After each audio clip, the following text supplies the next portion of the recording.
What's up guys, Justin here with TheSketchUpEssentials.com, back with another SketchUp extension overview for you. So in today's video we're going to check out a free extension from FredoTools that allows you to report on different areas inside of your SketchUp models. So let's go ahead and just jump into it. Alright, so if you ever use SketchUp for things like quantification, you know that the reporting tools can be a little bit tricky. So for example, there's no way right now to report out areas from inside of your model, right? So if you do a file generate report and you export a report, there's actually no way to generate a report that shows quantities of areas that I'm aware of. Like if you were to just create a report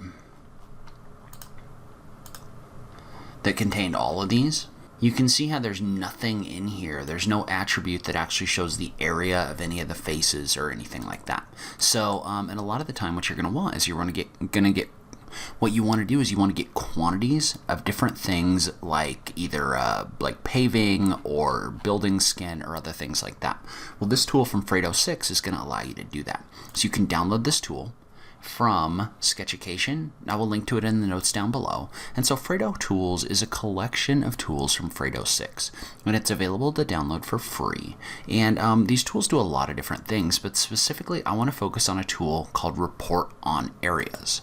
So when you load FredoTools tools, it's going to look something like this. You may not have any icons in here, but if you click on this first button right here, you can see how there's a menu that allows you to access all the different tools in here.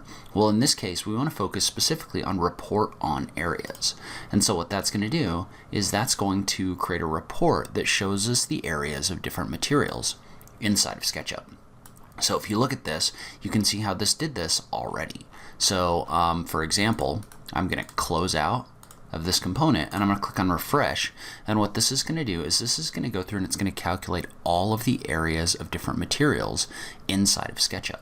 So if you look at this, one of the cool things about this is this reports everything by front material and back material. And so if you remember, faces in SketchUp have a front side and a back side, right? So if you were to come in here, minimize this and just draw a box, so something down here, you can see how there's a front side on this. I can right click and I can reverse the faces to see the other side. Actually, this is the front side because it's the light color.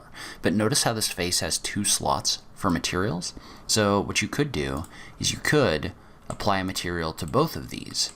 And a lot of people do that. And so what we're doing is we're using materials to generate quantities. But the problem is if this is reporting all of the materials inside of a model,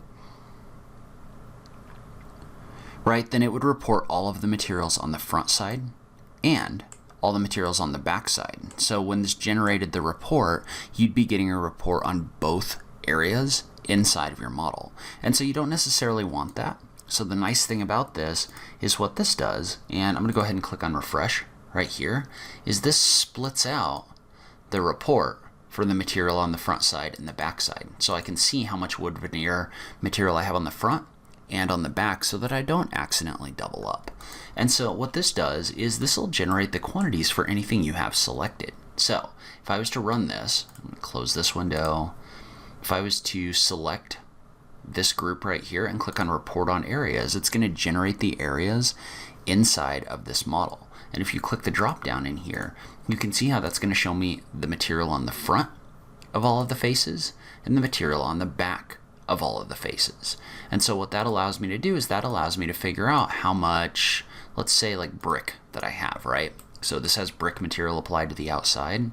So you can see that I have 5,800 square feet of antique brick material applied inside of this model. Now I will note that this does mean that you need to be disciplined with the way the front and back sides of your faces are modeled inside of SketchUp. So as a general rule, and this is one of the reasons why I always try to model with the front side of faces facing out and only apply materials to one side of a face. Otherwise it can get kind of tricky trying to track all of that down. So there are materials in here on the back as well, but you can use this in order to figure out those materials. You could also, though, double click inside of here, and let's say that I have just an object like this one that's grouped together.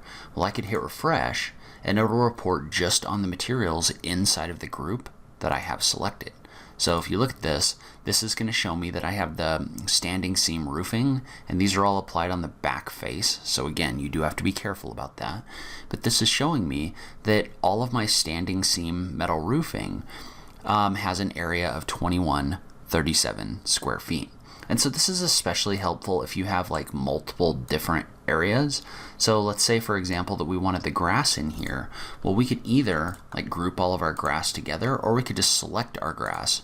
But we could just click on refresh, and that's going to report out the area of grass that we have in here. And you can also change the units if you need them in some other unit. And then finally, you can also export them to a CSV file. So if I was to refresh this again, and I was to click on the export button, what that's going to do is that's going to export a report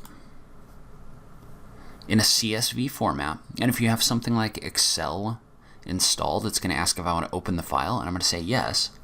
Well, what that's going to do is that's going to export that, and then that's going to show up in my Excel. So I actually have a report of the different areas of my materials in here. So then you could take these and you could export them to an estimating software, or you could start applying costs or other things like that. All right, so if you want some more videos about other tools contained inside of FredoTools, I will link to them on this page so you can go check it out. If you like this video, please remember to click that like button down below. If you're new around here, remember to click that subscribe button for new SketchUp content every week.